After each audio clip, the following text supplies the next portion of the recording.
Title: The Game of Ascension. Chapter 1: The Encounter.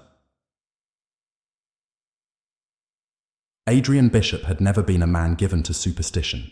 He wasn't the type to indulge in tales of ghosts or creatures that roamed the shadows of forgotten places. To him, the world had always been simple, logical, a place where things made sense, where the absurd and the impossible were relegated to the realm of fiction. His life so far had been defined by routine, by small, quiet moments that together formed the backbone of a predictable existence. He worked at a local marketing firm in the heart of the city, walked the same route home every day, and lived in an apartment that had never once felt anything other than safe. But that was before the night it all changed. It was an ordinary Tuesday evening when Adrian first felt the shift, that subtle, inexplicable change in the air that made the hairs on the back of his neck stand on end. The evening was still, silent, save for the low hum of the streetlights flickering above. As he walked home from work, the street seemed unusually empty, as if the whole world had stopped to hold its breath. He thought nothing of it at first, just another quiet evening, the kind he had lived through countless times before. The city around him was a familiar sight: brick buildings with cracked windows, old lampposts lining the sidewalks, the occasional rustle of leaves in the breeze. It was all so mundane, so ordinary, but tonight, something was different. Adrian's pace quickened slightly as he passed the abandoned bookstore on the corner, the smell of old paper wafting through the cracked door. The place had been closed for years, the faded sign above it barely legible anymore. He never paid it much attention before, but tonight, for some reason, it felt wrong. The air around him seemed to thicken, pressing against his skin like a heavy fog, and the hairs on his arms stood on end. Something cold gripped his heart, and the street felt smaller, more suffocating, as though the walls of the city had drawn closer, enclosing him in an unseen trap. He took a deep breath, trying to shake off the unsettling sensation, but it lingered like a shadow at the edge of his thoughts. He continued walking, each step feeling more deliberate, more aware. The noise of the street seemed muted, as if muffled by an unseen force. The only sounds he could hear were the soft echo of his own footsteps and the faint, distant hum of electricity. And then he saw it. A figure standing at the end of the street. It was too far away for him to make out any details, but the shape was unmistakable. Tall, unnaturally tall, almost as if it stretched beyond the limits of the human form. Its body was obscured by shadow, its features hidden beneath the cloak of night. The figure stood motionless, just outside the glow of the nearest street lamp, as though it were waiting for him to approach, waiting for something. Adrian stopped dead in his tracks, his pulse quickening in an instant. The figure didn't move. It didn't even seem to breathe. It simply stood there watching him. The world around him seemed to fade into a blur. The usual hum of the city, the passing cars, the chatter of distant voices, everything disappeared. It was as though the world itself had gone silent, leaving only this figure and him. Adrian's heart hammered in his chest. He felt the urge to turn, to run back the way he came, but his body was frozen. He couldn't tear his eyes away from the figure, couldn't move even if he wanted to. His limbs felt heavy, unwilling to obey.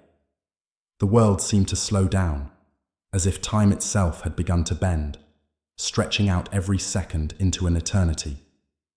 He blinked, trying to shake off the heavy fog that seemed to cloud his thoughts. Was he imagining it? Was he just tired? Had he pushed himself too far today? But no, the figure was still there. It was real. And for the first time in his life, Adrian felt an icy grip of dread settle in the pit of his stomach. It's watching me. The thought whispered through his mind, cold and insistent. He tried to rationalize, to make sense of it, but his mind refused to cooperate. It wasn't just the figure that unsettled him. It was the feeling, a presence, something ancient and unknowable that had settled in the pit of his chest and refused to leave. And then, without warning, the figure moved. It wasn't a smooth human motion. It jerked, unnaturally, as though its limbs were too long, too stiff. It didn't walk or run. It simply shifted closer, a distortion in space, as if it existed outside the rules of nature. Its form stretched, elongated, as though it was folding itself into the air between them. Adrian's breath caught in his throat, his heart racing faster. His instincts screamed at him to run, but his legs refused to respond. He was paralyzed, rooted to the spot by the overwhelming weight of the figure's presence. And then it spoke, not with its mouth, not with words, but with a thought that pierced into Adrian's skull like a blade. It wasn't just a voice. It was a presence, a consciousness, invading his mind, curling around his thoughts like smoke.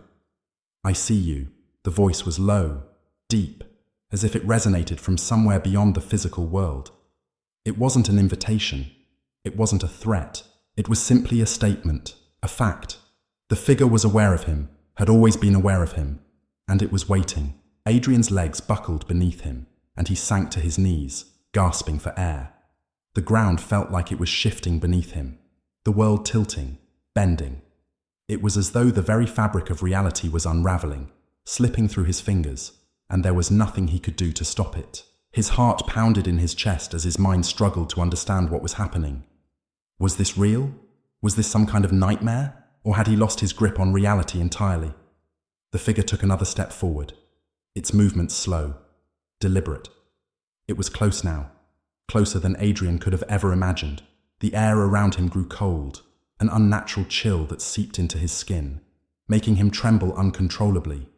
He could feel the weight of its gaze upon him, suffocating him, dragging him further into a world where logic and reason had no place. And then the figure spoke again. This time, the voice was clearer, more insistent. It came from the depths of his mind, like a whisper that echoed in his thoughts. "You belong to me now." The words settled into Adrian's consciousness like a poison. His thoughts grew hazy, his vision blurring at the edges.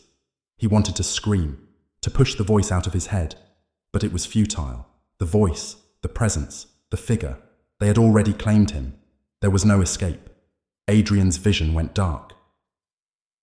This marks the first part of Chapter 1's expansion.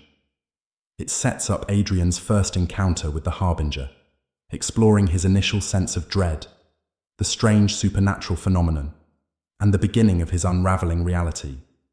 Let me know if you would like me to continue or if you would like me to adjust the direction of the story further. Chapter 2. The Game Begins. Adrian couldn't remember the last time he had felt truly safe. It had started with that figure, tall, impossible, and undeniably real. That thing, the Harbinger, had made itself known to him in the most unimaginable way. At first, he tried to dismiss it. He told himself it was just a figment of his imagination, a trick of the mind brought on by stress, exhaustion, and the weight of a world that often felt too big, too chaotic. But the sensation lingered. The feeling of being watched never left him, even when he was surrounded by people, even in the comforting hum of city life. The worst part was the silence. It wasn't the oppressive quiet of an abandoned building or an empty street. It was something much more insidious, the kind of silence that follows you, fills the empty spaces in your mind, and becomes a constant, nagging presence that you can never quite escape. It was the silence that preceded something that was coming. Adrian had always been a rational man, grounded in the tangible world. The supernatural, that was for people who had too much time on their hands, for those who preferred to spin tales rather than face the facts. But this was different. The Harbinger wasn't some fleeting nightmare. It was real, and it was hunting him, not in the way a predator stalks its prey, not in the way of a creature in the night. It was more like the air itself. It surrounded him, pressing in on him with every step, suffocating him with its weight. The longer it lingered, the more he began to lose touch with reality itself. At first, it was subtle. Adrian would glance over his shoulder while walking down the street, certain he saw a flicker of movement in his peripheral vision. Just a shadow, a shape, that seemed to linger longer than it should.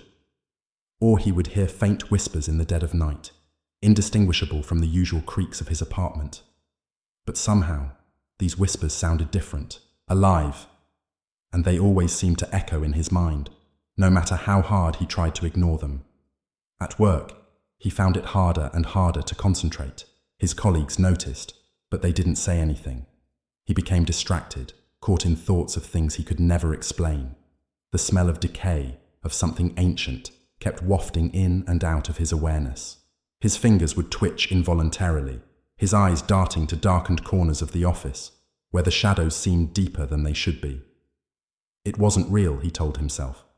He was just tired. He hadn't been sleeping well, but the truth was undeniable.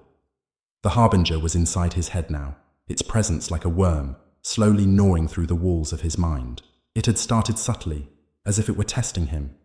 Now it was growing bolder. Its influence stretched across every waking moment of his life, creeping into the cracks of his existence, pulling him further into its web of terror. Adrian could no longer pretend that everything was normal. One night, unable to sleep, Adrian sat up in bed, staring at the faint outline of the window across the room. The moonlight filtered in weakly, casting long shadows across the floor. A soft breeze stirred the curtains. He blinked, his gaze flickering to the space near the window, where the shadows seemed to move. His pulse quickened, and his hand trembled as he reached for the bedside lamp, flicking it on in a desperate attempt to banish the darkness. But the moment the light filled the room, the shadows retreated. His breath shuddered in his chest, and he tried to calm himself. It was nothing. There was nothing to be afraid of. The wind had probably shifted, or maybe his mind had just started to play tricks on him. Still, the unease gnawed at him, clawing at the edges of his thoughts. "You're being paranoid, Adrian." He tried to reassure himself, to push it out of his mind, but the feeling only intensified. The Harbinger was drawing closer. He could feel it now, pulling at him like an invisible force. It was getting closer, moving faster. The longer it lingered, the more Adrian felt like he was becoming part of the nightmare, his life slipping away from him, piece by piece. The encroaching presence. Over the next few days, things only grew worse. Adrian found himself slipping in and out of an almost fugue-like state, his thoughts drifting like a boat untethered on a vast ocean. At times, the world felt distant, like a hazy dream. The sounds of his office, the chatter of his co-workers, the rhythmic tapping of his keyboard. It all seemed muffled, like he was hearing it through a thick fog. And then, there were the dreams. At first, they were fleeting, strange, disjointed flashes of images, sounds, faces that didn't make sense. But as the days passed, they became more vivid, more terrifying. In his sleep, Adrian would see the Harbinger's eyes, glowing with that cold, ancient hunger. It would appear in the corners of his vision, always just out of reach, always just waiting for him to look. The figure didn't need to move. It was the movement, the distortion of reality itself. It didn't walk. It simply shifted, bending the laws of the world around it. One dream in particular stood out to Adrian. He was standing in a forest, tall, dark trees looming over him, casting everything in thick, oppressive shadows. The air was thick with something rotting, something decaying. And there, in the distance, standing at the edge of the forest, was the Harbinger, its silhouette etched against the blood-red sky.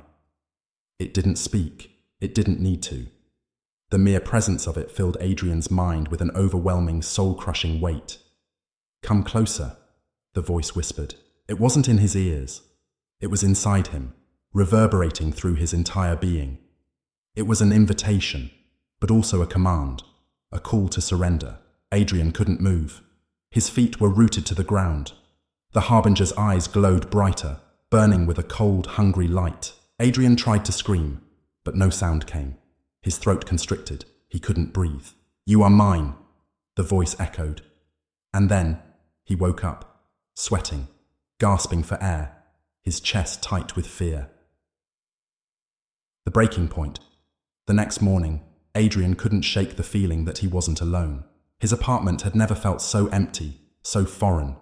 The walls seemed to close in on him, the air growing thicker with each passing second. His reflection in the bathroom mirror seemed distorted, like a cracked piece of glass reflecting a version of him that wasn't quite right. His eyes looked hollow, his face drawn and pale. "You're not crazy, Adrian. You're just tired. You need rest." But the voice in his head, cold, mocking, was starting to sound more like the Harbinger's. He couldn't ignore it. The entity had burrowed so deeply into his thoughts that even his own mind seemed no longer his own. As Adrian moved through his day, every shadow seemed to stretch longer, the lights dimmer. Every corner he turned seemed to conceal something lurking just beyond his reach. The people around him spoke, but their voices sounded muffled, distant, like he was in a dream and they were just phantoms, shadows in the periphery of his consciousness. Every moment felt as if it might be his last, his final step before being consumed by the darkness that pressed in on him from all sides. And then it happened. Adrian was walking home from the office when he felt it again, the familiar weight of eyes on his back. It wasn't just paranoia anymore. It was a presence. The harbinger had come for him. He turned down a side street, trying to lose himself in the anonymity of the crowd. The street was almost empty, save for a few scattered pedestrians walking in the opposite direction. But at the end of the street, standing in the shadow of a broken street lamp, was the same figure. It was watching him. Its eyes burned with the same cold, empty hunger. Adrian stopped dead in his tracks. He couldn't move. The figure didn't speak. It didn't need to. The feeling was enough. The terror, the deep, primal knowledge that he had no escape. It was here. It was real. And in that moment, Adrian understood something far more terrifying than any nightmare could have prepared him for. He was already part of the game. The harbinger had chosen him. This revised Chapter 2 begins to delve deeper into Adrian's unraveling reality and the growing presence of the harbinger in his life. Adrian's escalating paranoia and deteriorating mental state reflect the increasing intensity of the creature's influence, while the chapter builds towards a full confrontation.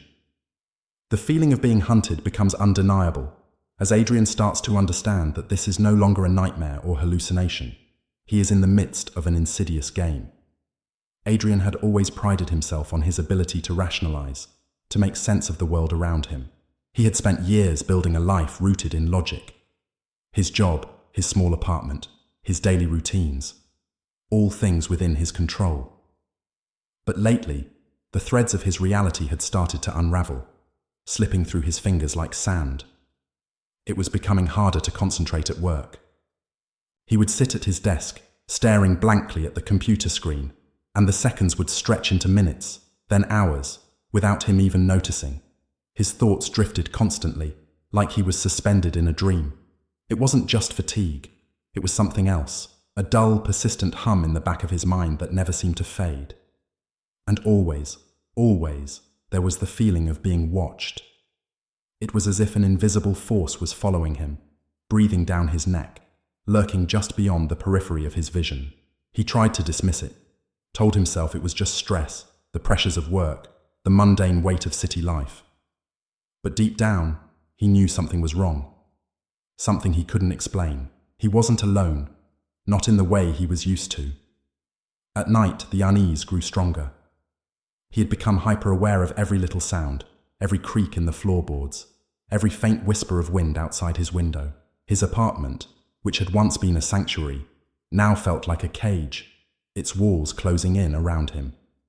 He would lay in bed, eyes wide open, staring at the ceiling, willing himself to fall asleep, but the stillness of the room pressed against him like a physical weight. And then there were the dreams. The dreams that had started out vague, hazy, just fleeting images of something standing in the darkness. But now they were becoming clearer, more detailed. He would see the figure, the harbinger, its tall, unnatural silhouette, its eyes glowing faintly in the dark, staring at him through the fog of his slumber. It never spoke. It didn't need to. Adrian knew it was there. He felt it in his bones. It was on the fourth night since the encounter that everything changed. The unseen touch. Adrian had spent the day trying to ignore the increasing pressure in his chest, the gnawing anxiety that had been building since the night he first saw the figure standing at the end of the street. The memories of that moment, the way it had watched him, the suffocating stillness of the air around him, haunted him. But he tried to push it away. He tried to continue his life as usual, walking the same streets, taking the same route home from work, forcing himself to stay grounded in the mundane.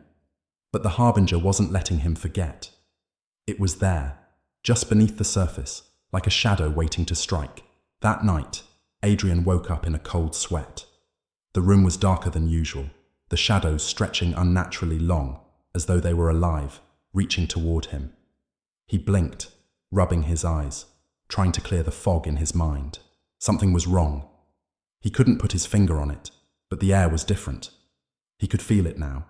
Thick, heavy, pressing against him like a tangible force. He swung his legs out of bed and stood, the cold floor sending a jolt through his body.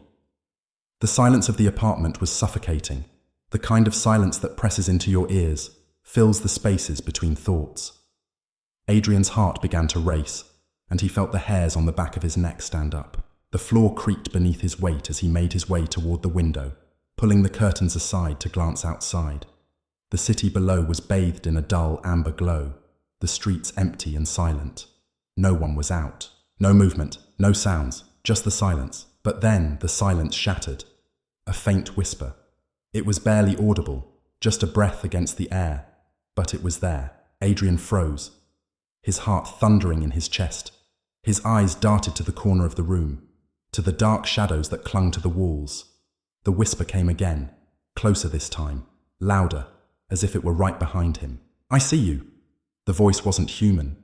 It was cold, deep, and hollow, as if it came from the very marrow of the earth. Adrian's throat constricted, a wave of panic surging through him as his mind raced to make sense of the words. His body felt numb, caught between flight and paralysis. "You are mine." Adrian spun around, heart pounding, eyes wide in terror, but the room was empty. No figure, no shadow, just the faint traces of something that lingered in the air, like the scent of decay that he couldn't escape. The whispering voice was gone, but the presence, he could feel it. It was there, wrapping itself around his thoughts, burrowing into his mind. He stumbled backward, his hand hitting the wall, trying to steady himself. His breath came in shallow gasps. This couldn't be real. It couldn't. But it was. The air thickened again, the weight of it pressing against him, and as he turned back to the window, he saw it. The figure standing at the far end of the street, just beneath the flickering street lamp. It was tall, its silhouette a grotesque distortion against the night. It didn't move, but it didn't need to. Its presence filled the entire street, suffocating everything around it. Adrian's body froze. He couldn't move. He couldn't look away. And then, as though it had sensed his gaze, the figure shifted. It stretched, impossibly long, its limbs bending at unnatural angles as it took a step toward him. Adrian could feel his heart pounding in his chest, each beat a thunderclap in his ears. His body begged him to run, to escape, but his legs refused to obey. He couldn't tear his eyes from the figure. The harbinger was coming for him. The air grew colder. His breath misted in front of him as the figure moved closer. And though it was still too far to touch him, Adrian could feel the coldness of its presence seep through the glass. The shadows around him seemed to grow longer, darker, and then, the voice. "Come closer." It wasn't a command. It wasn't a threat. It was an invitation. And Adrian felt it deep inside his soul. A pull, a call to which he had no resistance. Adrian's pulse quickened, and his body screamed for him to act. He had to do something. He had to fight back. But as he opened his mouth to scream, the figure stepped forward. It wasn't moving toward him. No, it was moving through the air itself, its form stretching and folding into space, as if the laws of nature no longer applied. And with it, the air grew thicker, heavier, until it felt as though the entire room was closing in on him. He stumbled backward, his hand searching for something to grab onto, anything. His legs gave out beneath him, and he crashed to the floor, gasping for breath. And then, as he lay there trembling, the voice came again. "You cannot run." It wasn't a voice he heard, it was a voice he felt. It reverberated in his chest, in the core of his very being, vibrating through the air and into his bones. There was no escape. The harbinger had found him. Adrian's vision blurred, and he felt himself slipping, losing himself to the weight of the creature's gaze, to the crushing reality that he could no longer fight. This was no nightmare. This was the beginning of something far worse, something that could not be undone. The portamam, the rising paranoia. The days after the encounter were a blur of fear, confusion, and shattered thoughts. Adrian couldn't remember the exact moment he lost track of time, but everything felt distorted. His apartment, once a place of solace, now felt like a prison. The shadows in his corners seemed deeper, darker, more oppressive with each passing moment. Every creak of the floorboards, every flicker of the lights, felt like a warning.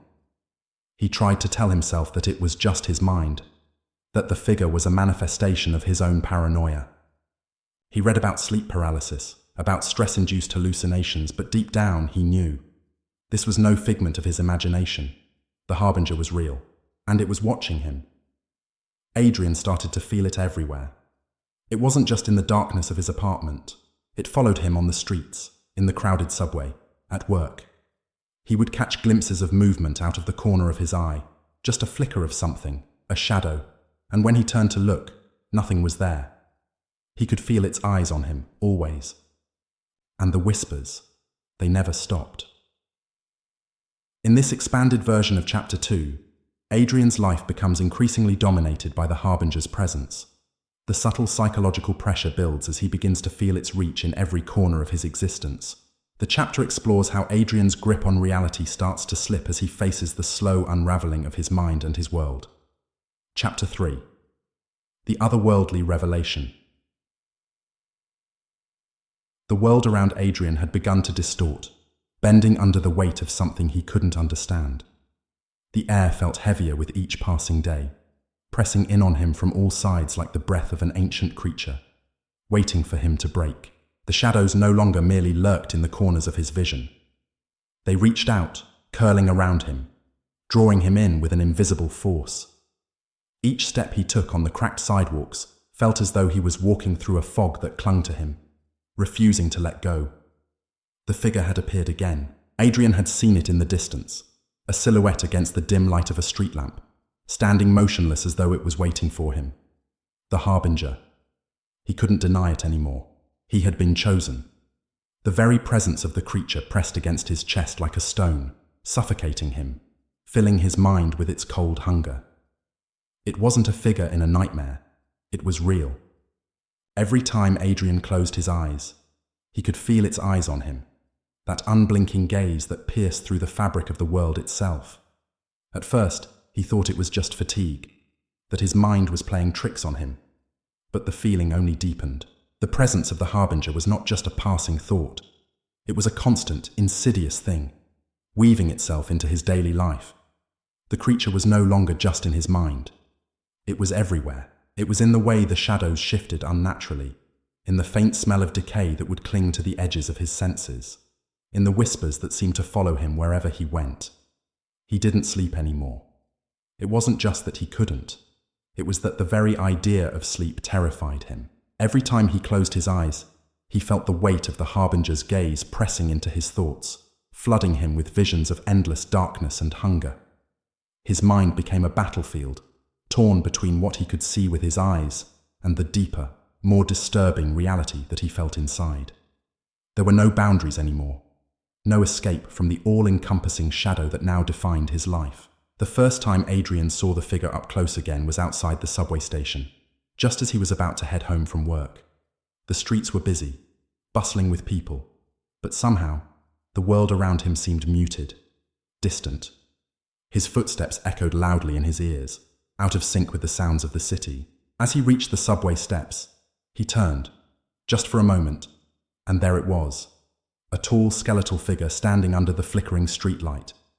Its outline was sharp against the darkness, impossibly tall, its limbs unnaturally long. But it wasn't the size of the creature that struck him. No, it was the way it looked at him. There was a deep, terrifying familiarity in its gaze, as though it had known him his entire life, as if it had been watching him long before he even noticed. The air grew cold, biting at his skin, and the whisper, the voice that only Adrian could hear, echoed in his mind. "You can see me." The words were simple, but the weight of them was crushing.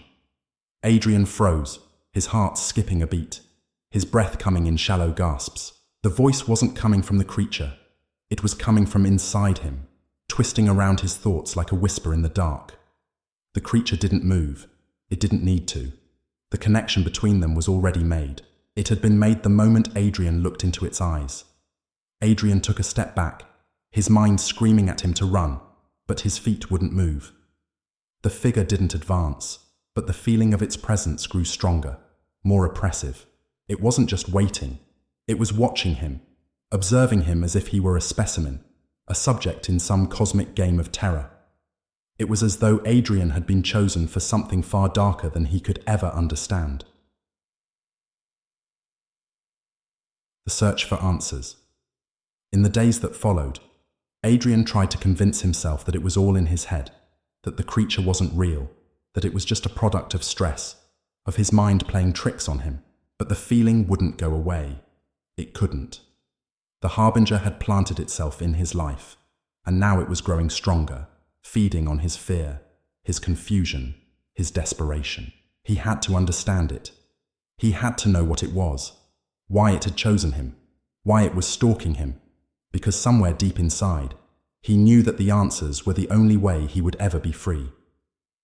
So, Adrian began to search. He combed through old libraries, visited obscure bookstores, and scoured the internet for anything that could explain the creature. His mind was a whirlwind of fragments of forgotten lore, half-remembered tales from old stories, whispered rumors about ancient, malevolent beings that existed outside the realm of human understanding. He pored over books on the occult, folklore, and obscure metaphysical texts, hoping to find some clue that would explain his nightmare. One evening, while sifting through a dusty old tome in a small, rundown bookstore, Adrian found something that made his blood run cold. There was a name, hidden deep in the pages of the book, buried under layers of forgotten words. The Harbinger. The book was ancient, its pages yellowed and fragile, but the words jumped off the page, alive with a strange resonance. The Harbinger was no mere creature. It was something older, something beyond time itself. It had existed for millennia, a cosmic force that fed on the fear and suffering of sentient beings. It was not of this world. It was an entity that existed between the spaces of reality, waiting for the right moment to reach out and claim those who could see it. According to the texts, the Harbinger was not a physical creature, but an extension of a deeper darkness, a force that fed on defiance, on resistance. Those who could perceive it, those who were marked by it, were not meant to escape. They were meant to fall. Adrian's mind spun as he read. He was no longer a man caught in a nightmare.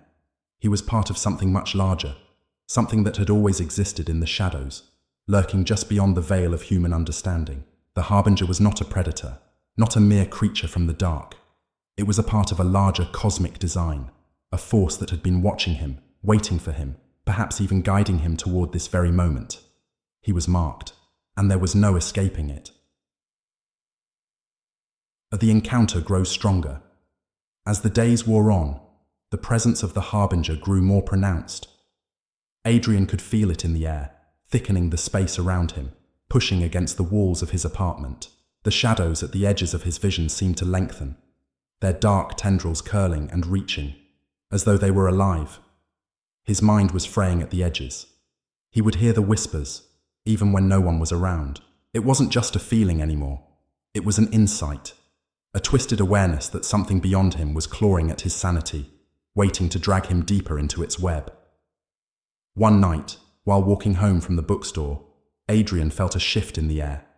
The streetlights flickered, casting long, distorted shadows on the pavement. He had learned not to look too closely at them, for whenever he did, the shadows seemed to move, to reach out for him. But tonight, it was different. There, at the end of the street, in the faint glow of the lamplight, the Harbinger stood once again. It wasn't a distant figure this time. It was closer, much closer. Adrian could feel the coldness emanating from it, the oppressive weight of its gaze digging into his skin. It stood still, as it always did. But now there was something more, something deeper behind its presence. It wasn't just watching him. It was expecting something. Adrian's breath caught in his throat. He knew what was coming. This time the game was no longer about running. It was about facing it, accepting it, becoming part of it. The Harbinger's voice whispered in his mind once more. "You are mine now, Adrian. You cannot run. You cannot hide. The game has already begun." Adrian's heart beat faster, but he stood his ground. The fear that had gripped him for so long, the terror that had twisted his reality, was still there, gnawing at him. But now, something else began to stir in him. Something darker, something he couldn't explain. The game had begun, yes, but Adrian was no longer sure who the prey was. This extended Chapter 3 delves deeper into Adrian's unraveling understanding of the Harbinger and his growing realization that he is caught in an insidious cosmic game. The psychological pressure intensifies, and Adrian's sense of dread and disillusionment mounts, leading to a confrontation with the entity that will push him further into the unknown. The more Adrian seeks answers, the more he finds himself entangled in the very horror he cannot escape. Chapter 4. The Price of Defiance. The days blurred together, stretching endlessly into each other like an ocean of darkness that Adrian could no longer swim through. His once structured, predictable life had crumbled into chaos, with each passing hour becoming a test of endurance, a race against the encroaching void that threatened to consume him completely. He had tried, desperately tried, to fight back against the pull of the Harbinger, but now, every corner he turned, every thought he had, seemed to lead him deeper into the abyss. It wasn't just the physical presence of the Harbinger anymore, it was the weight of its gaze, constantly pressing against him, suffocating him. He could feel it even when he wasn't looking, that cold, suffocating feeling of being watched. The thing had become a part of him, burrowing its way into his thoughts, into his very soul, until he was no longer sure where it ended and where he began. Adrian had tried to keep up appearances. He still went to work, still followed the same routine he had always followed. He didn't know why. Maybe he was hoping that if he continued with his life as if nothing had changed, he could stave off the creeping madness that was beginning to eat away at him. But no matter what he did, the Harbinger was always there, lurking in the corners of his mind, waiting for the perfect moment to strike. And then came the whispers. It started off as a soft murmur, a faint buzz in the back of his mind that he could easily ignore. But as the days passed, the whispers grew louder, more insistent. They weren't just words anymore. They were commands, taunts, demands that clawed at his thoughts, forcing their way into his consciousness.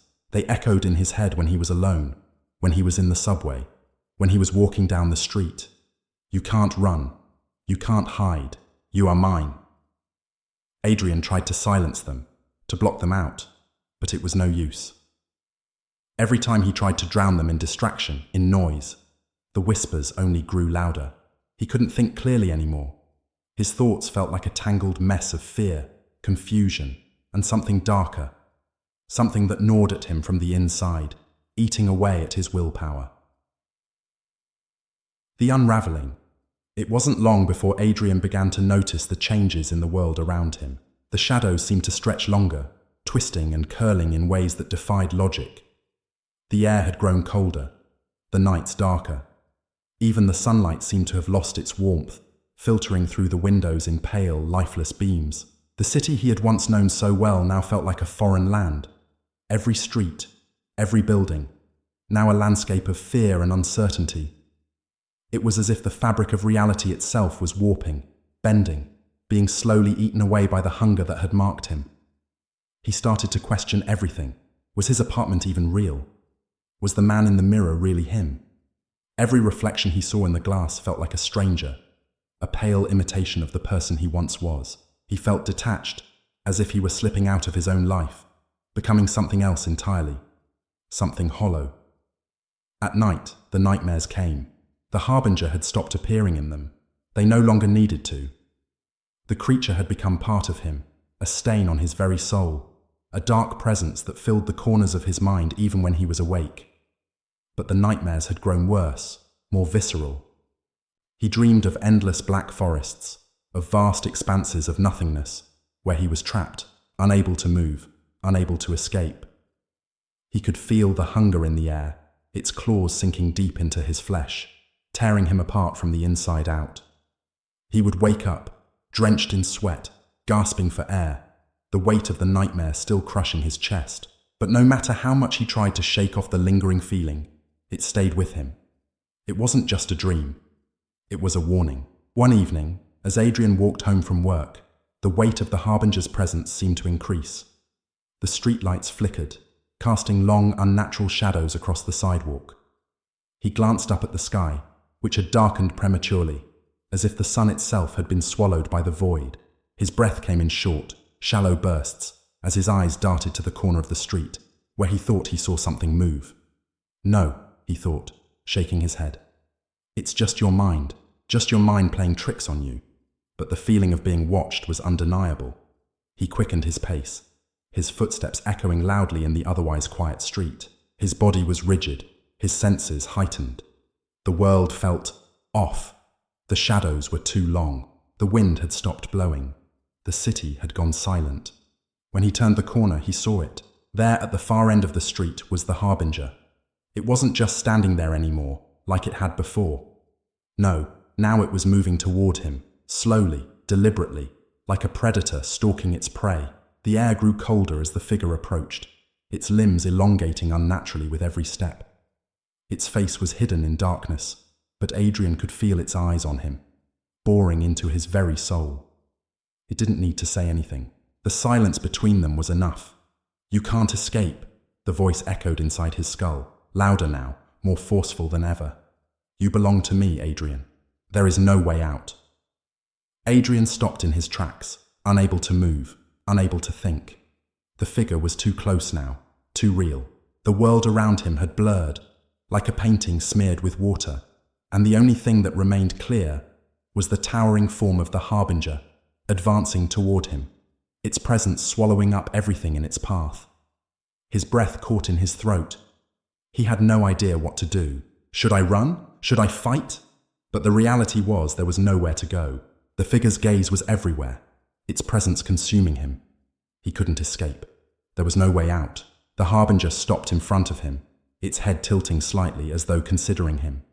Its limbs were stretched beyond human proportions now, grotesque, twisting like dark roots creeping into the earth. Its face was still hidden in shadow, but Adrian could feel its gaze on him, a weight pressing against his chest. "You are mine," the voice whispered, and Adrian could feel it resonate in his very bones, rattling him to the core.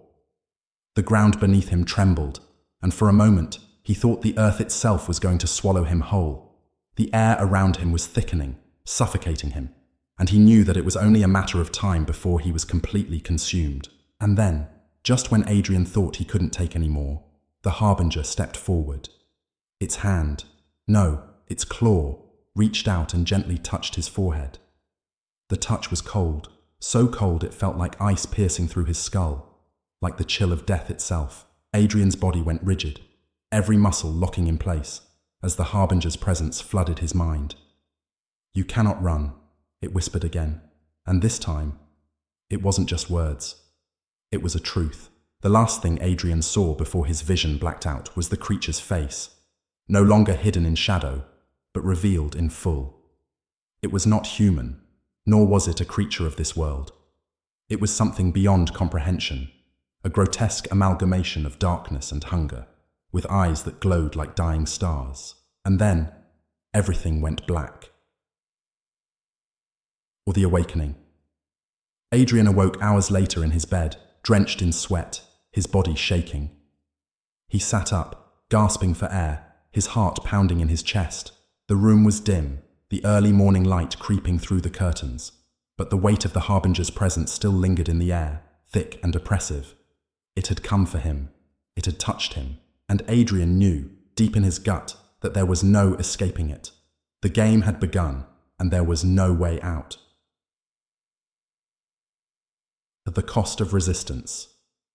Adrian's existence had become a fragile thread, a thin line between sanity and madness.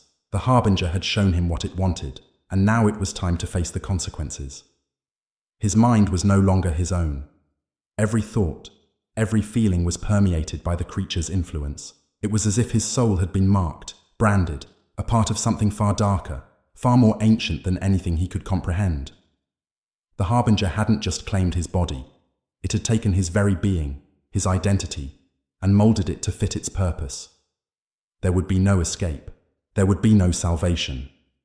And all Adrian could do now was wait. This expanded Chapter 4 continues Adrian's journey deeper into terror and psychological torment as the Harbinger's influence grows stronger. His understanding of the entity solidifies, and he begins to feel its suffocating presence in every aspect of his life, both waking and dreaming. The chapter explores Adrian's internal collapse, the terror of inevitable doom, and the helplessness of being caught in an eternal cosmic game.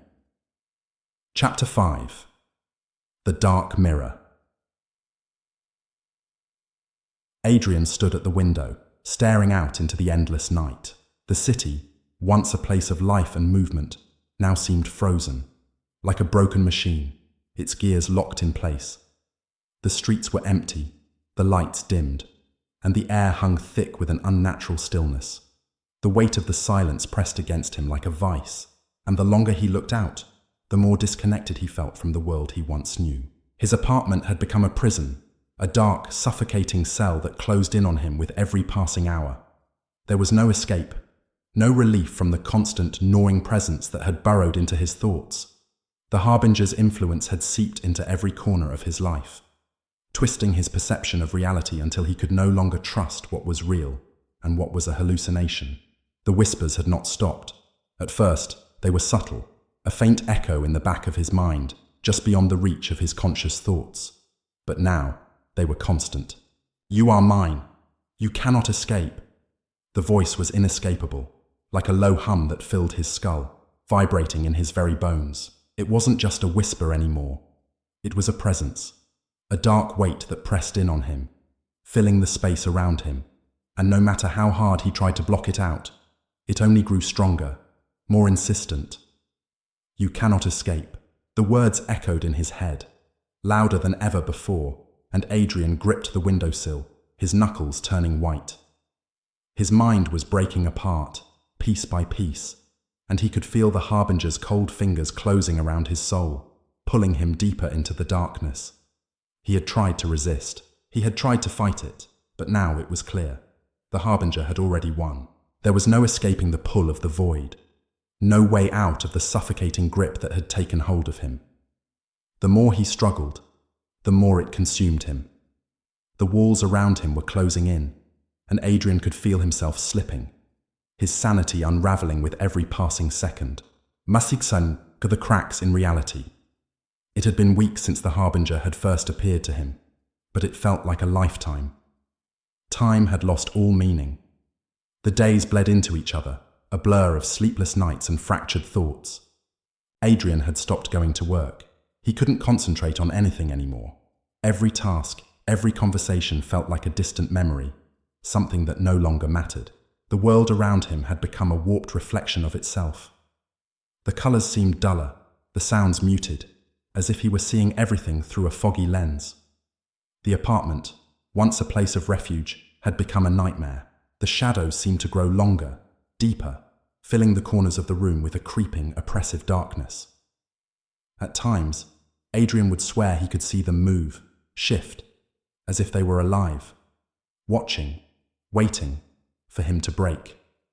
He had tried to leave the apartment, but every time he stepped out the door, the world felt wrong. The streets seemed empty, the buildings twisted, like something out of a nightmare. People would walk past him, but they didn't seem real. Their faces were blurry, indistinct, like they were merely phantoms moving through his world. Nothing was the same anymore. He couldn't tell where reality ended and the Harbinger's influence began. The lines had blurred. The creature was no longer something external. It was inside him. It had become part of him, wrapped around his mind like a vice, squeezing the life out of him. The more he tried to resist, the tighter the grip became. The broken mirror. Adrian had been avoiding mirrors for days. He couldn't bear to look at his own reflection. He knew what he would see. A hollow, empty version of himself, eyes wide with terror, skin pale and drawn. He couldn't face it. Every time he looked at his reflection, he saw the Harbinger's eyes staring back at him, empty and cold. He had become a stranger to himself. The person in the mirror was no longer him.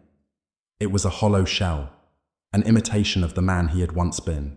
But tonight, he couldn't avoid it. Something inside him told him he had to look. The whispers had grown louder, more insistent, urging him to face the truth, to see what had become of him. He stood in front of the bathroom mirror, trembling, his hands cold as he reached for the light switch. The fluorescent bulb flickered to life, casting a harsh, unforgiving light across the room. Adrian's reflection appeared before him, distorted and blurred. He stared at it, unable to tear his eyes away. His face was gaunt, hollow, like a man who hadn't eaten in days. His eyes were wide, bloodshot, the pupils dark and unfocused. The man in the mirror looked like a stranger, a shell of someone who had once been alive. But then, something changed. The reflection in the mirror shifted. At first it was subtle, a flicker of movement, a shift in his posture. But then it became more pronounced. His reflection smiled, a slow, unnatural smile that spread across his face like a grotesque mask. Adrian recoiled, his breath catching in his throat. The smile in the mirror grew wider, impossibly wide, until it seemed to stretch beyond human limits, until it was nothing but a jagged, gaping maw. The eyes in the mirror, his eyes, became hollow, empty sockets, glowing with an unnatural light. "You are mine," the voice whispered in his mind. And Adrian felt his body lock up, as if frozen in place by the sheer weight of the creature's presence. "You cannot escape. You are mine, and I will consume you." Adrian opened his mouth to scream, but no sound came. The reflection in the mirror moved on its own, mimicking his every gesture, but with a twisted, mocking intent.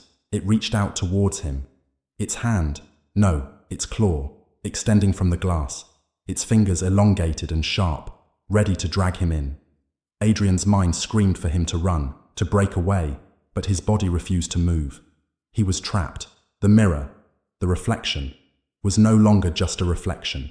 It had become a doorway, a gateway to the Harbinger's world. Adrian could feel the cold, suffocating darkness seeping out from the mirror, surrounding him, filling his lungs with a choking, acrid air. "You are mine," the voice repeated. And Adrian felt a wave of dread wash over him. He had tried to resist. He had tried to fight back. But now he knew. He had already lost. The Harbinger had claimed him, body and soul, and there was no escape. The reflection in the mirror reached out again, and this time, its fingers brushed against Adrian's skin, cold as ice. His body convulsed, and in that instant, the mirror shattered. The collapse. Adrian woke with a start, gasping for air, his body drenched in sweat. His heart raced in his chest as he sat up in bed, shaking uncontrollably. The room was dark, silent, save for the rapid pounding of his heartbeat.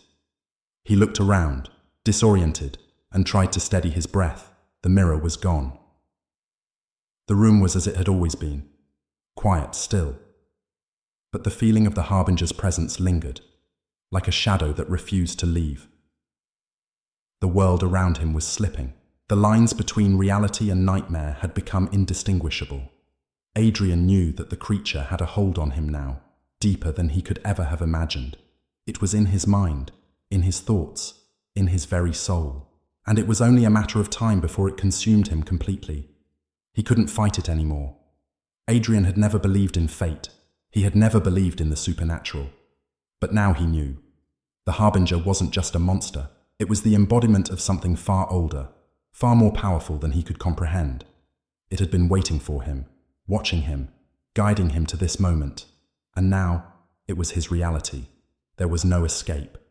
There was only the darkness. At the end of the line, days passed in a blur, each one indistinguishable from the last. Adrian had become a shell of the man he once was, trapped in a nightmare that he could no longer wake from. The Harbinger's influence had completely consumed him. He could feel it in his bones, in his thoughts, in the very air around him. It was everywhere. And he was powerless to stop it. The whispers had grown louder, more insistent. They filled his mind, pushed him to the brink of insanity. "You are mine. You cannot run." Adrian had stopped trying to fight back. It was futile. The creature had already won. And now, all he could do was wait. Wait for the end to come. Wait for the darkness to consume him whole. The Harbinger had claimed him, and there was no turning back. Chapter 6. The Heart of the Void. Adrian no longer knew if he was awake or dreaming. The line between the two had blurred so completely that even when his eyes were open, Reality felt like a fragile, shifting thing, something that could disappear the moment he blinked. His apartment had become a hollow shell, the walls closing in with every passing day, suffocating him with their silence. The very air around him seemed to hum with an oppressive weight, a constant reminder that he was not alone. The Harbinger was here, inside him, its presence now so entwined with his being that it was impossible to separate the two. The creature had long ceased to be just a shadow in his mind. It was real. It was a force that shaped his every waking moment, a force that had gradually twisted his thoughts, warped his sense of self. Adrian no longer recognized the man he saw in the mirror. His face was gaunt, his eyes hollow, as though his very soul had been drained away, leaving only a shell behind. He couldn't remember the last time he had felt truly human, truly alive. It wasn't just the physical toll. It was the mental and emotional erosion. The whispers, once distant and faint, were now a constant barrage, a cacophony that filled his mind every waking moment. They weren't just whispers anymore. They were commands, demands, insistent and unrelenting. Come closer. You cannot escape. You belong to me. The Harbinger's voice had become part of his internal monologue, a dark chorus that drowned out his thoughts, leaving him with nothing but the relentless pressure of its presence. It wasn't just in his head anymore. It was in his heart, in his bones, everywhere. And yet, despite the overwhelming despair that threatened to crush him, there was a part of Adrian that couldn't let go. Some fragment of his former self still clung to the edges of his mind, refusing to surrender completely to the darkness. It was a fragile thing, a flickering ember in the face of an all-consuming fire, but it was there. And for some reason, that ember refused to go out. The unseen pull. It had been weeks since Adrian had left his apartment. He no longer had the strength to go outside. The streets felt alien to him now, the crowds of people nothing more than a blur, their faces distorted and unrecognizable. The city itself had turned into a nightmare, its once familiar landmarks now twisted into grotesque versions of themselves. The very air seemed thick with an invisible presence, a force that pressed against him wherever he went. The world was closing in on him. The walls of his apartment felt like they were shrinking, inch by inch, day by day. It was as if the Harbinger had reached inside the very fabric of his existence, twisting it, warping it until nothing remained but the creature's hunger. Adrian tried to fight it. He tried to pull himself out of the abyss, to resist the pull of the Harbinger, but it was futile. The harder he fought, the stronger its grip became. It was like a deep, eternal hunger, an unquenchable need that gnawed at his soul, pulling him deeper and deeper into the void. He would lie awake at night, staring at the ceiling, his mind racing with thoughts of escape, thoughts of how to break free from the Harbinger's influence. But there was no escape. There was no place where the creature's presence didn't reach. Every corner of his apartment, every darkened corner of his mind, was suffused with its influence. The more he resisted, the more the creature pulled at him, sinking its claws deeper into his consciousness. You cannot escape, the voice would whisper, its cold fingers wrapping around his thoughts. You belong to me. You will never be free. The realization settled heavily in Adrian's chest. He wasn't just being hunted. He wasn't just a victim of some dark force. No, the Harbinger had already claimed him. It had been a part of him for far longer than he realized. Every thought, every breath, every heartbeat was now an extension of the creature's will. The haunting presence. One evening, as Adrian sat at the edge of his bed, staring blankly at the floor, he felt it again. The familiar pull of the Harbinger's presence. It wasn't a feeling he could ignore. It was a suffocating weight that pressed against his chest, making it difficult to breathe. His heartbeat quickened, a cold sweat breaking out across his brow. It was closer now, much closer. The room around him seemed to grow darker, the shadows stretching longer, swallowing up the edges of the room. The walls felt like they were closing in on him, the very air around him thick with the presence of the Harbinger. His skin crawled with the sensation of being watched, of being studied by something ancient and malevolent. The whispers began again, but this time they were louder. They were no longer whispers. They were commands, urgent and insistent, pressing into his mind with an intensity that left him breathless. "Come to me. You are mine. I am the darkness inside you." Adrian's heart pounded in his chest as the room seemed to shift around him. The shadows deepened, growing darker, more oppressive, and for a moment, he felt himself being pulled into them, sucked into the very darkness that filled the room. His body tensed, and his mind screamed for him to move, to fight, to run, but it was too late. The Harbinger was already here. It was not a figure in the distance anymore. It was not a shadow in the corner of his mind. It was real. It was in the room with him, pressing against him, suffocating him. The air grew colder, and Adrian's breath misted in front of him, as if the very temperature of the room had dropped several degrees. And then, through the darkness, a figure emerged. It was tall, impossibly tall, towering over him like a dark monolith. Its limbs were long and twisted, bending at unnatural angles, stretching impossibly. Its face, if it could be called that, was a void, a dark, empty space that seemed to swallow the light around it. And its eyes, the eyes were the worst part. They were hollow, empty, burning with an ancient, insatiable hunger. Adrian's body went rigid. He wanted to scream, to run, but he couldn't move. His mind was frozen, caught in the grip of the creature's presence. It didn't speak. It didn't need to. Its gaze was enough. Its hunger was enough.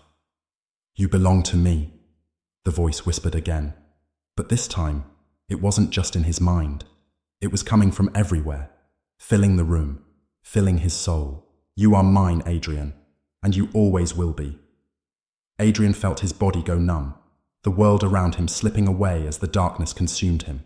His thoughts became fragmented, his vision blurry, and for a moment, he felt as if he were being pulled into the very depths of the void that surrounded him. The Harbinger's presence pressed against him like an ocean of darkness, pulling him deeper, further away from everything he had ever known. But even in the depths of that darkness, Adrian fought. He couldn't explain why, but some small part of him refused to surrender. It wasn't a matter of hope. It wasn't a matter of survival. It was a primal, desperate need to resist, to push back against the overwhelming darkness that threatened to swallow him whole. But it was no use. The darkness grew stronger, and with it, the Harbinger's influence. Adrian's body trembled as he felt himself being consumed, piece by piece, until there was nothing left. He was no longer just a man. He was a part of the void, a part of the hunger, a part of the eternal darkness that had claimed him. The void. Consumed days passed, but Adrian didn't know how many. He didn't know what was real anymore. His apartment, once a place of comfort, now felt like a tomb, the walls closing in on him, the darkness suffocating him from all sides. He had stopped eating, stopped sleeping. There was no need. He was no longer living. He was a part of the darkness, a part of the Harbinger's hunger. It wasn't just his body that had been consumed. It was his soul, his mind. There was nothing left of the man he had once been. The whispers had become his thoughts. The shadows were his reality. He was no longer Adrian Bishop. He was the Harbinger's, and the darkness would never let him go. This chapter 6 expands on Adrian's deepening connection with the Harbinger, showcasing his growing isolation and the irreversible transformation he undergoes. The reality around him warps and decays as the creature's presence becomes more tangible, more suffocating. Adrian's internal collapse accelerates as he realizes that escape is impossible, and the Harbinger has fully claimed him. Let me know if you'd like further development or if any adjustments are needed for the story. Chapter 7. The Encounter in the Void. Adrian awoke in darkness. The air was thick, suffocating, like breathing underwater. His limbs felt heavy, his body unresponsive, as if something had wrapped itself around him, holding him in place, preventing him from moving. The silence was absolute, so still that it felt like the entire world had stopped moving, like time itself had come to a halt. He blinked, but it didn't help. His eyes couldn't make sense of the darkness. The room around him, the familiar surroundings of his apartment were gone. There was nothing, only the oppressive weight of silence and the feeling that something was there, something waiting. His breath came in shallow, uneven gasps. the air colder than he had ever felt before. The ground beneath him was uneven, shifting. His fingers brushed against something soft, almost like cloth. But it wasn't cloth. It was a sensation he couldn't place. It was as if the very fabric of reality had been torn open, leaving him in an endless abyss, a place where the laws of time and space no longer applied. Where am I? The thought echoed through his mind, but it wasn't his voice. It was distorted, a whisper that came from nowhere. His chest tightened with dread as he tried to move, but his body remained uncooperative, heavy, bound by some unseen force. And then, without warning, the darkness around him seemed to shift. He felt it before he saw it, the slow, deliberate pulling of something ancient and monstrous, stretching and bending the space around him, distorting the very air. The shadows thickened, coiling like living tendrils, surrounding him on all sides. Adrian could feel his pulse quicken, his heart hammering in his chest. "It's here," a cold voice whispered inside his mind. Clear, distinct, unmistakable. "You cannot escape, Adrian. You never could." He flinched, but his body still refused to move. It was as though he were trapped in some nightmare, his own limbs turning against him, refusing to obey. The darkness pressed closer, wrapping around him like a suffocating blanket, until the very air became a living thing, breathing with an unnatural rhythm. Suddenly, a sharp, sickening crack split the silence. Adrian's head snapped up, his eyes wide, trying to pierce through the heavy blackness around him. And then, in the distance, too far to touch, too far to reach, he saw it. A figure.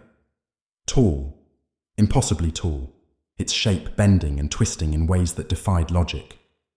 It stood there, motionless, its form shrouded in darkness, but its presence was undeniable. It wasn't just watching him, it was waiting.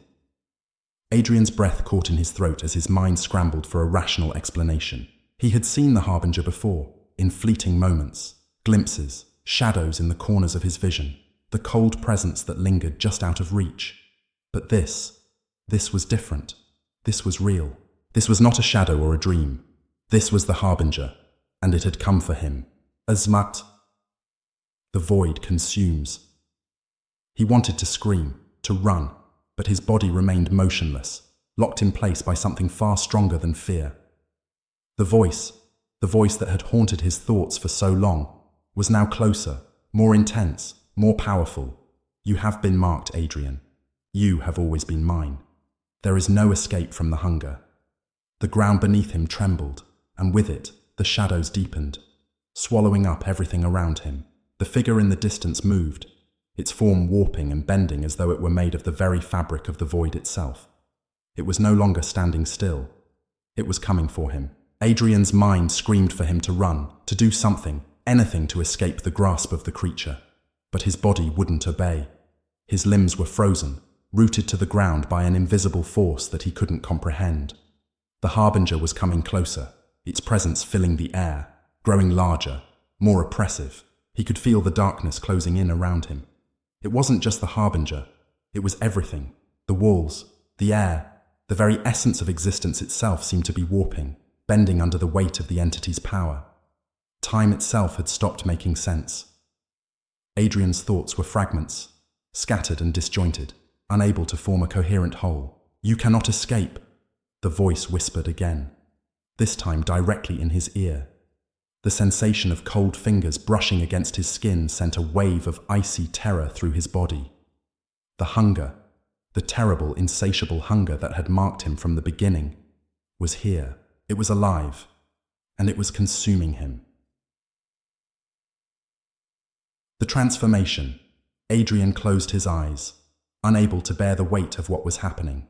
He could feel the darkness pressing against him, seeping into his skin, into his very soul. The Harbinger's voice was everywhere, filling his mind with an overwhelming sense of dread, with a crushing weight that he couldn't escape. "You are becoming one with the void, Adrian. You are becoming one with me." Adrian tried to fight it. He tried to resist, but his mind was already slipping. The darkness was inside him now, not just around him. He could feel it changing him, warping his thoughts, his emotions, his very sense of self. The more he fought, the more it consumed him. He could feel the hunger growing within him, gnawing at his insides like a ravenous beast. His heart raced as the sensation of something inside him began to take hold. Something cold, dark, and ancient. It was a terrible, empty hunger, a need that could never be satisfied, a desire that could never be quenched. It was the Harbinger's hunger, but now it was his too. "You are becoming one with me," the voice repeated, its tone almost affectionate, as though it were speaking to a long-lost friend. "You are mine, Adrian. You always have been, and now you will never leave." Adrian opened his eyes, and what he saw made his stomach turn. The darkness had consumed him. His skin, his limbs, everything about him was changing. It wasn't just that he felt different, it was that he was different. His body seemed to stretch, to elongate, like the Harbinger itself. His fingers grew thin, impossibly long, and his bones felt as though they were shifting inside his body. His reflection, if there was even a reflection in this void, was no longer human. He was becoming something else, something that belonged to the darkness. "This is who you are, Adrian. This is what you have always been meant to be. You were never meant to be human. You were meant to be one of us." The voice was soothing now, like a lullaby, as though it were comforting him, assuring him that he no longer needed to fight, that it was too late for that. There was no more resistance. There was only the hunger, the void, the Harbinger. That the abyss beckons. And then, without warning, the ground beneath him gave way. Adrian fell, his body plunging into the void, into an endless chasm of darkness that stretched far beyond the limits of his comprehension. There was no sound, no light, only the oppressive weight of the Harbinger's presence pressing in from every direction. He tried to scream, but no sound came. His throat was dry, his voice stolen by the consuming darkness. He felt weightless, as though he were floating through a nightmare, spiraling deeper and deeper into a place where time and space had no meaning. The Harbinger was with him, in him, around him. He could feel its presence growing stronger, its hunger growing more insistent, more urgent. It wasn't just feeding on him anymore. It was becoming him, and he was becoming it. In that moment, Adrian understood. The Harbinger had never been separate from him. It had always been inside him, pulling at him, guiding him to this moment. The darkness was not something outside of him. It was a part of him, something that had been with him all along, and now he was part of it. "You are one with me, Adrian, and you will never leave." The eternal hunger. The world around him collapsed into a whirl of blackness and shadows. Adrian's mind was no longer his own. It was the Harbinger's. He was part of the hunger now, part of the endless void that consumed all in its path. He was one with the darkness, and the darkness was one with him. There was no escape. There would never be an escape. Adrian had become the Harbinger, and the hunger would never end. "You are mine, forever." And with that final whisper, Adrian was lost to the void, his identity swallowed by the darkness. The Harbinger's hunger was eternal, and now so was he. As this chapter 7 delves deep into Adrian's irreversible transformation, his complete surrender to the Harbinger, and the horrifying realization that he is now part of the very darkness that has consumed him. The boundaries between Adrian and the Harbinger blur, and Adrian is no longer a man, but a vessel of the entity's endless hunger. Chapter 8. The Awakening of the Hunger. Adrian no longer knew what it meant to be human. The boundaries that had once defined him, his identity, his thoughts, his emotions, had all evaporated, leaving nothing behind but the hunger. The overwhelming, insatiable hunger that had always been there, just beneath the surface, now consumed him entirely. There was no before, there was no after. There was only the present, and the gnawing darkness that had become his reality. He had no body in the traditional sense, at least, not one that he could comprehend. His form was an ever-shifting mass, a part of the void that surrounded him. He had no physical senses. His eyes no longer saw, his ears no longer heard, but he was aware, a terrible, suffocating awareness that pressed against him from every angle, filling his consciousness with the weight of everything, the knowledge that there was no escape, that he was forever bound to the endless hunger that was the harbinger. The harbinger was him. He was the harbinger. It was a paradox that twisted Adrian's mind. His thoughts no longer belonged to him, but to the darkness that had consumed him. The hunger that had devoured his soul was now all that remained. It wasn't just his thoughts. It was his being. He had become an extension of the void, of the harbinger's infinite need to feed, to devour, to erase everything in its path.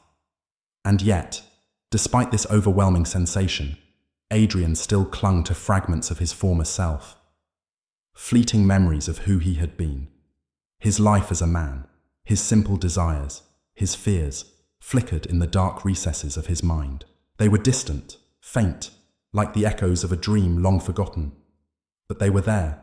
He could remember. He was aware, but there was no room for those memories anymore. They were dying. The hunger was consuming them. The void beyond. Adrian tried to focus, tried to reach for those remnants of his old life, but they were slipping through his grasp like smoke.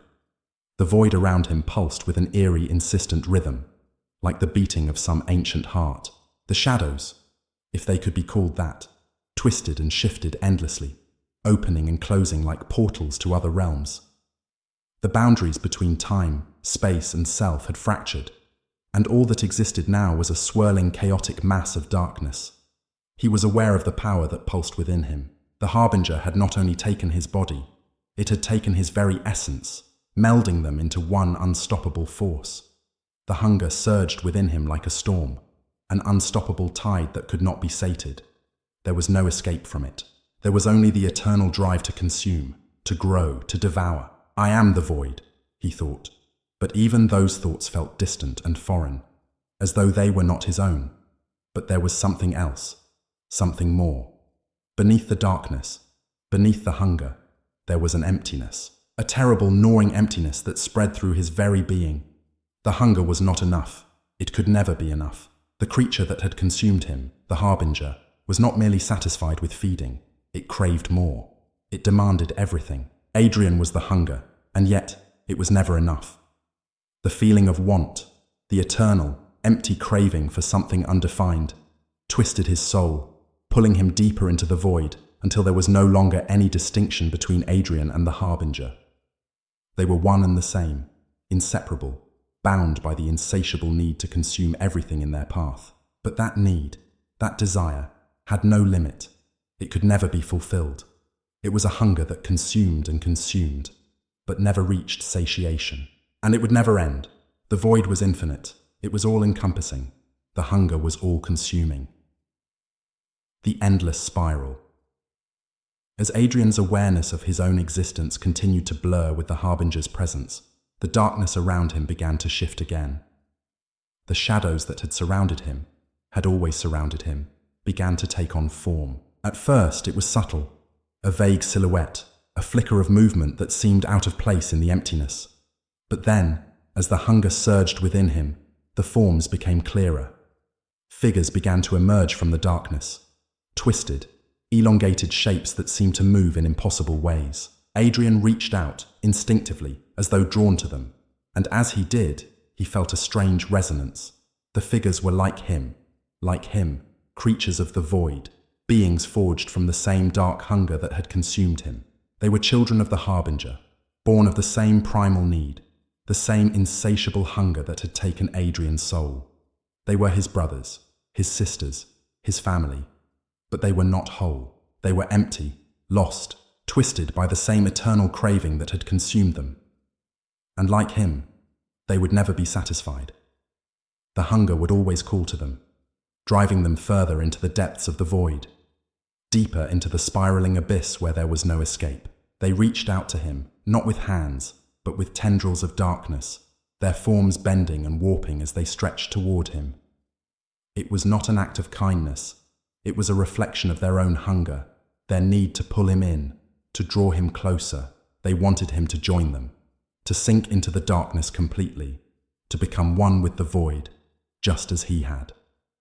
Adrian recoiled.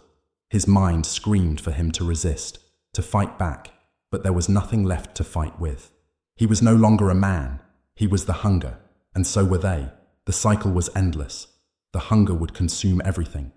And so, the endless spiral continued. The revelation.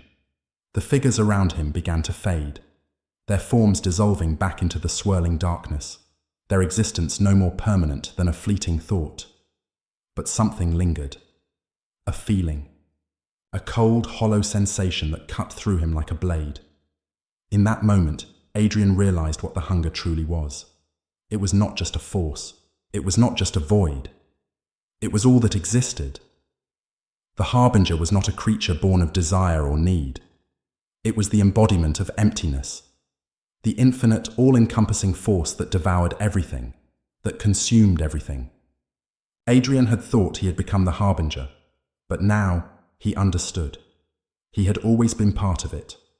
The Harbinger was not a being. It was a concept, a state of being, of consuming, of endless hunger. And Adrian was not the end of that hunger. He was just another iteration, another cycle in the never-ending spiral. The Harbinger had existed before him, and it would exist long after him. It was the void, the absence of everything, and it would never cease. Adrian's soul, what little remained of it, shuddered. The revelation cut through him like ice. The hunger could never end. The void would never be filled. The Harbinger was not an entity that could be defeated. It was an eternal force, a cosmic principle that would always return, always consume, always remain. And Adrian, along with the others, would always be part of it. "You belong to me, Adrian," the voice whispered again. And this time, there was no resistance. There was no fight. There was only the realization that he was no longer a man. He was the hunger. The end had never come. It had only begun. In Chapter 8, Adrian's transformation reaches its final stage, fully merging with the Harbinger. This chapter delves into the realization that Adrian has not merely become part of the Harbinger's hunger, but has always been bound to it. The endless cycle of consumption, the eternal void, the consuming darkness. Adrian, like all the other figures, is now part of that endless hunger, destined to roam the void forever. Chapter 8. The Awakening of the Hunger, expanded. Adrian felt it, the slow, insidious change, like the gradual pull of a tide, drowning him inch by inch. The darkness had already claimed him, but it wasn't a simple erasure. It was a rebirth, a transformation into something far worse, something beyond human comprehension. It was not merely the absence of light or substance, it was the absence of everything, the absence of meaning, the absence of hope. The void was now his home. He didn't need to see it to know it was there. He felt it in the emptiness that stretched endlessly around him, devouring everything, leaving nothing but a hollow shell where his mind used to be. His body, what was left of it, no longer obeyed his will. He was no longer himself. He was the Harbinger. The first time he had been drawn into the void, it had been terrifying. An abyss of endless darkness, cold and suffocating, with no way to escape. But now it was no different. There was no more distinction between Adrian Bishop and the entity that had consumed him. The hunger that he had once fought against had now become his own. There was nothing else. No purpose. No meaning. Just the eternal, gnawing hunger. "You are mine," the voice whispered once again. But this time, it wasn't just in his mind. It was part of him, resonating through his being like an ancient primal hum, pulling at every fiber of his existence. It was an inevitability. There was no longer any before, no after. There was only this, and it would never end. And the fracture of identity. He was alone, but not really.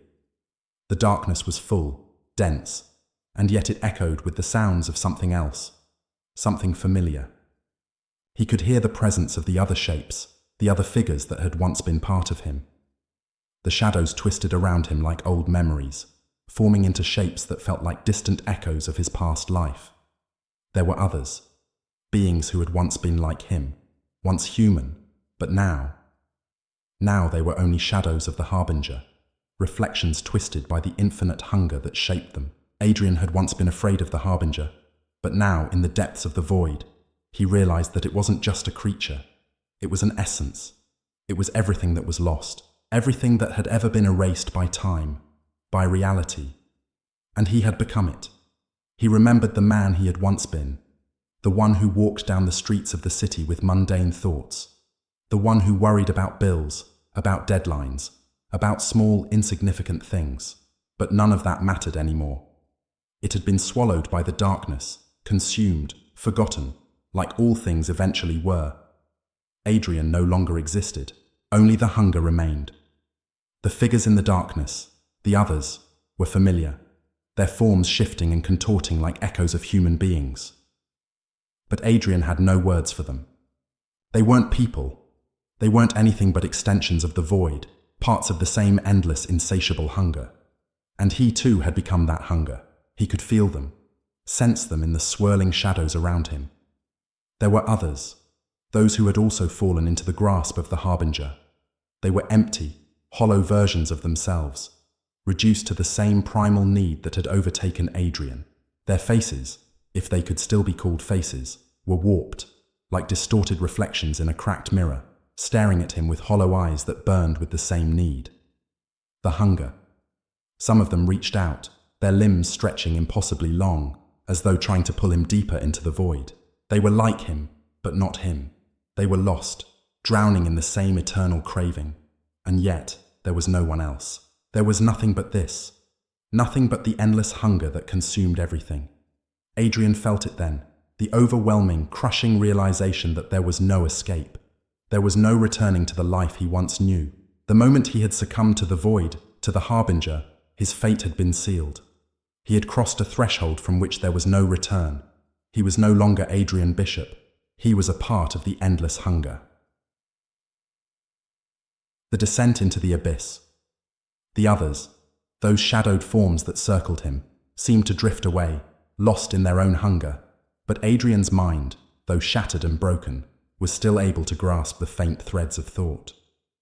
He understood now what the Harbinger truly was. The hunger that consumed him wasn't a simple force. It was the very core of existence. It was the void that had existed before time itself, the emptiness that would devour everything in its path until there was nothing left. And in that emptiness, Adrian realized, the Harbinger wasn't just a being. It was a state of being. It was the consuming force that devoured meaning, purpose, and existence. It was everything that had ever been lost. The void, the abyss, the nothingness that swallowed all things. Adrian had thought he could resist. He had thought that he could hold on to the sliver of his former self, the human part of him that still remembered what it was like to be alive. But that part of him had long since faded. There was no longer any part of Adrian that was separate from the void. There was no part of him that was still human. The hunger didn't end. It couldn't. The hunger was endless, eternal. It consumed everything, and yet it could never be satisfied. The void could never be filled, and Adrian was now a part of that emptiness. He was the emptiness. The infinite hunger. As Adrian drifted through the swirling shadows, unable to differentiate between the moments of time, he felt something deep within him stir. It was an urge, a need. The hunger had always been with him, but now it was something else, something deeper. It wasn't just that he needed to consume. It wasn't that he was merely the Harbinger's vessel. It was that the hunger was him. He had become the void. He was no longer Adrian. He was the eternal, gnawing emptiness that had devoured all things. And now, he could feel the pull of the void calling to him, drawing him further and further into the depths of infinity. He was no longer an observer. He was an extension of the darkness, an embodiment of the hunger that sought only to consume. And so, the cycle continued. The hunger stretched out into eternity, always reaching, always yearning for more. The others who had fallen before Adrian, those lost souls trapped in the same eternal spiral, were now part of him, their hunger feeding into his own.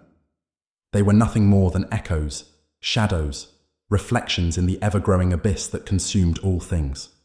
And Adrian, the Harbinger, was their master now, their purpose, their hunger. In the endless darkness, there was no escape.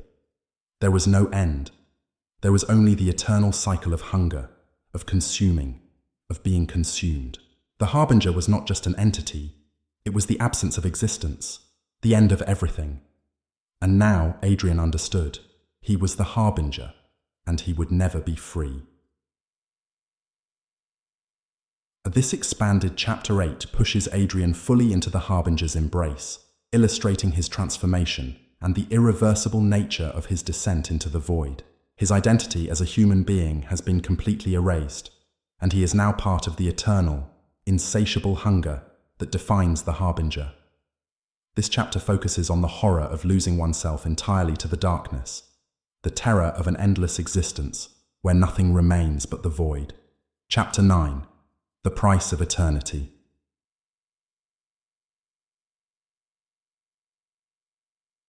Adrian was no longer sure what it meant to be alive. The very concept had become alien to him, a distant memory that faded with each passing moment. Time itself had lost its meaning, and space was now an endless void, a place where reality had been stripped away, leaving only the oppressive presence of the Harbinger. There was no beginning, no end. There was only the hunger. He could feel it in every corner of his existence, the gnawing, unrelenting craving that would never be satisfied. It was the same hunger that had consumed him from the moment he had first encountered the Harbinger. But now, it was his. It was him. There was no distinction anymore between Adrian and the entity. He was the void. He was the insatiable darkness that had swallowed everything, the infinite force that consumed all in its path. But that wasn't the worst of it. Adrian had learned over what felt like an eternity that the hunger was not just a force.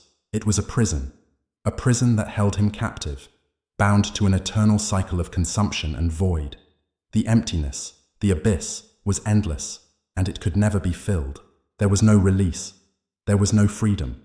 There was only the eternal pull of the hunger, dragging him deeper into the void, and he could feel it in every fragment of his being. The darkness consumes Adrian's mind, if it could even be called that anymore, was a fractured thing, scattered across the infinite expanse of the Harbinger's domain. He no longer had thoughts as he once had. He had no body, no form. He was a part of the void, an extension of the hunger, and the hunger was all he knew.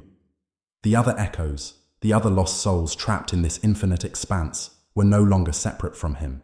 They were all one, consumed by the same eternal need, the same gnawing emptiness.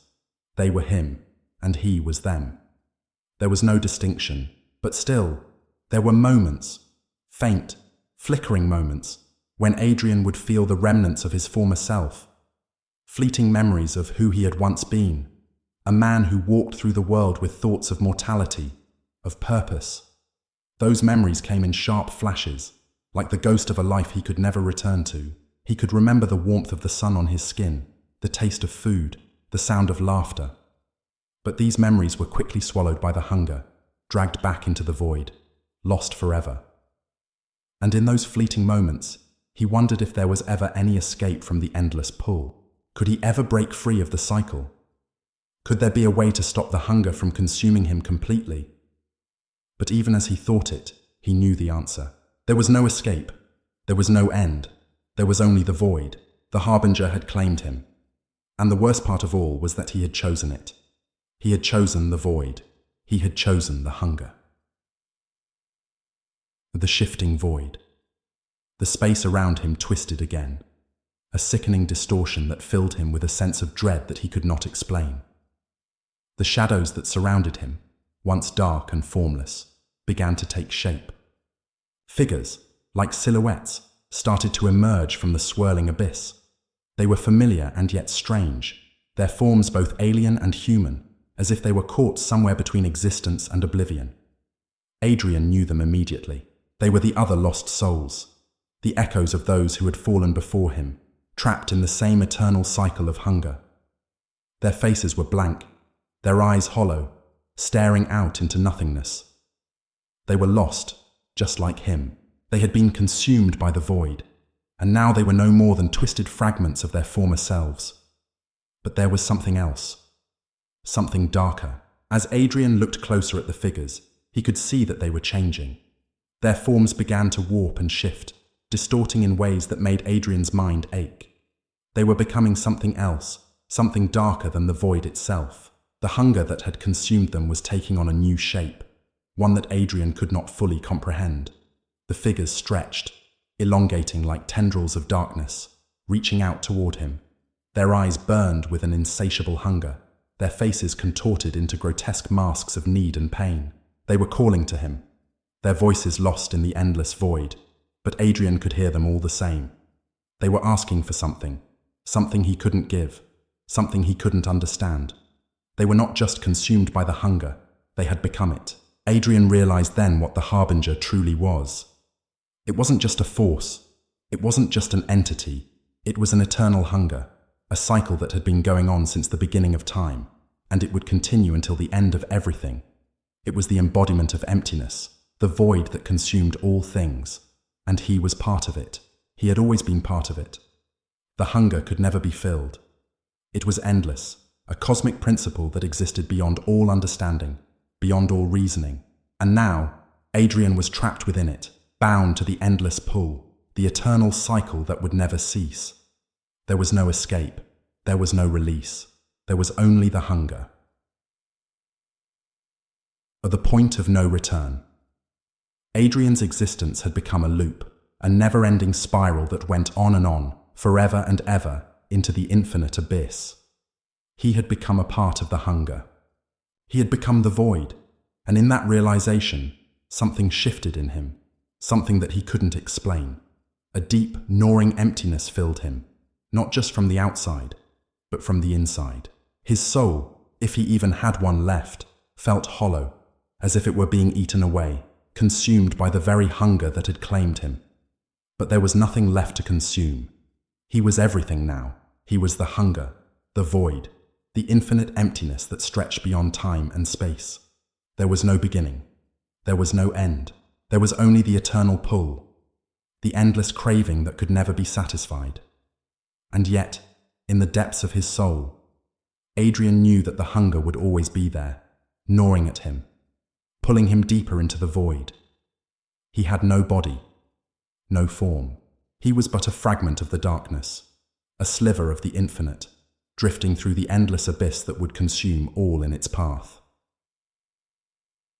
And the infinite silence. Adrian had thought he could feel the end. He had thought that, eventually, the hunger would subside, that it would fill the emptiness and give him peace. But now he understood. There was no end. The hunger would never cease. It would never stop gnawing, never stop consuming.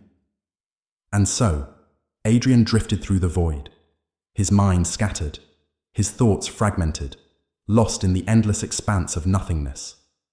The figures around him continued to shift, to distort, to lose themselves in the same hunger that had consumed them. They were him, and he was them. And together, they were the Harbinger.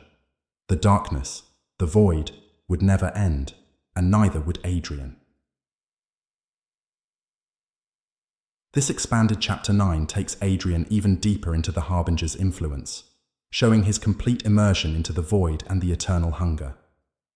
The chapter explores the philosophical horror of his situation, his understanding that he is now part of something far older and more powerful than any individual existence. The void, the hunger, and the eternal cycle have consumed him completely, leaving him as part of a greater, unyielding force. Chapter 10. The Eternal Prison.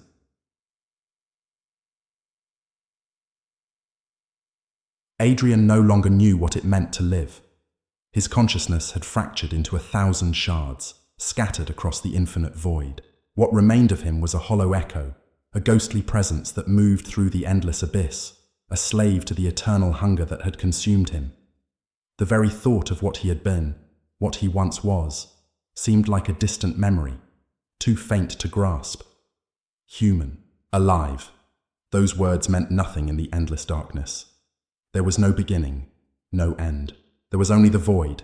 The hunger, deep, gnawing, insatiable, was all that remained, and it was a hunger that could never be filled. Adrian had once fought it. He had resisted it, believed he could somehow escape, somehow return to his old life. But now he understood. There was no escape. The void was eternal. The hunger was eternal. And now, so was he. Adrian's mind no longer worked the way it once had. It had ceased to function the way it had when he was human, trapped in a body that could feel, that could think, that could want. He was no longer Adrian Bishop. The man who had once walked the earth with thoughts of his future, of his past, of his family and dreams. He was gone. In his place was something far worse. Something older, something beyond all understanding. He was the harbinger now. See you when the void expands. The darkness that surrounded Adrian was absolute. There were no walls. There was no floor beneath him. There was nothing. There was only the void, stretching out in all directions, consuming everything in its path. The very air he breathed, if it could be called air, felt thick and heavy, a suffocating weight that pressed against him from every side. His body was gone, transformed into something else entirely. He was a part of the void, a reflection of the eternal hunger, a mindless hunger that could never be sated. He could feel the void inside him, the darkness gnawing at every fiber of his being. There was no light here. There was only the dark, endless, oppressive darkness. And then there were others. At first, Adrian thought they were figments of his imagination, fragments of the past, lost memories twisted by the void. But no, they were real. They were other souls, lost, shattered, consumed by the harbinger before him. Their forms were distorted, broken, like reflections in a cracked mirror. Some were faceless, others with eyes that burned with an endless hunger, an echo of the very same void that Adrian now embodied. They floated around him, their bodies warped and contorted by the same force that had consumed him. They were the lost, the forsaken, souls who had been devoured by the void, their identities erased, absorbed into the all-consuming darkness. They had once been like him, alive, human. But now, they were nothing more than whispers in the void, shadows of the harbinger, and they were calling to him. At first Adrian recoiled, but then something shifted. He felt their hunger. He understood it. Their eyes locked onto his, and in that moment he realized. He had become them. They were not just echoes. They were not separate. They were extensions of the same hunger, the same force, the same void. He was no different from them. They were part of him, just as he was now part of the darkness. It's the nature of the hunger. The realization settled over Adrian like a cold weight, pressing into his chest, suffocating him. He was no longer a man. He had become the embodiment of something much larger, something older than humanity itself. The harbinger was not just an entity. It was not just a force that had consumed him. It was everything. It was the darkness, the hunger, the void that stretched beyond time and space. The hunger was not something that could be escaped. It was the core of existence. Without it, nothing could exist. It consumed, yes, but it also created. It was a force of creation, as much as it was a force of destruction. It was the endless cycle, the eternal need to feed, to consume, to erase all things. Adrian understood now. The void was not just a place, it was the origin, the beginning, the end. There was no room for peace. There was no place for release. The hunger could never be satisfied. The void could never be filled. And yet, there was a part of him, an echo of the man he once was, that still struggled. Even as the harbinger's influence consumed him, there was a flicker of awareness, a tiny part of his human consciousness that cried out for release. But it was useless. The hunger would never cease. The void would never fill. Adrian had been consumed, and now he was the consuming. The eternal cycle. As Adrian drifted through the endless expanse of the void, he began to feel the weight of his fate more acutely. The hunger, the infinite gnawing hunger, was not something that could be escaped. It wasn't something that could be fixed. It was a part of him now, an indelible part of his essence. He was the hunger. He was the void. And in this realization, he understood the true horror of what he had become. He was trapped, bound to the eternal cycle of consumption. There was no beginning. There was no end. There was only the hunger, the endless, unyielding hunger that would never stop. It wasn't just the void that consumed all things. It was a force that became all things, a force that shaped everything and then erased it. It was the origin of everything, and it was the end of everything. Adrian had no body, no form. He had no shape, no substance. He was a presence in the void, a reflection of the infinite hunger that consumed everything in its path. And there was no escape. The hunger would never stop. It would never cease. It would never fill the void. There was no peace in the void. There was no hope. There was only the endless cycle, the endless hunger. At the embrace of the void. As the void pressed in on him, as the hunger surged through his being, Adrian felt a deep, undeniable sense of acceptance. It wasn't peace. It wasn't comfort, but it was acceptance. This was his fate. This was what he had become. There was no struggle anymore. There was no fight. The void had consumed him, and he had embraced it. He had become one with the darkness. The echoes of the lost souls continued to swirl around him, their forms shifting, bending, becoming one with the hunger. They too had been consumed. They too had been erased by the void. And now they were part of it, part of the eternal cycle, part of the hunger. Adrian could no longer remember what it had been like to live, to breathe, to love, to fear. Those memories, those fleeting moments, had long since faded into the darkness. There was no room for them in the void. There was no room for anything except the hunger, the void, the eternal cycle of consumption. And as Adrian embraced the darkness, as he became one with the hunger, he realized the final truth, the truth that had eluded him for so long. There was no escape. There would never be escape. The harbinger was eternal. The hunger was eternal. And now, so was he. Usai from the end of identity. There was nothing left. No more human thought. No more self. There was only the hunger, only the void, the endless consuming force that had taken everything and would continue to take everything. The void was infinite. The hunger was infinite. Adrian had become the embodiment of that hunger, a reflection of the eternal emptiness that consumed all, and there was no peace, no end. There was only the void, the eternal prison, and it would never end. In this expanded Chapter 10, Adrian has fully embraced his fate as the harbinger. He no longer struggles with the idea of escape or even with the hunger. He has become part of the infinite void, the eternal cycle of consumption. The chapter underscores the horror of his transformation, his loss of identity, his realization that the void is not just an external force but a part of his essence. He is now the eternal hunger, a force that will never be satisfied, trapped in an endless existence of consuming and being consumed.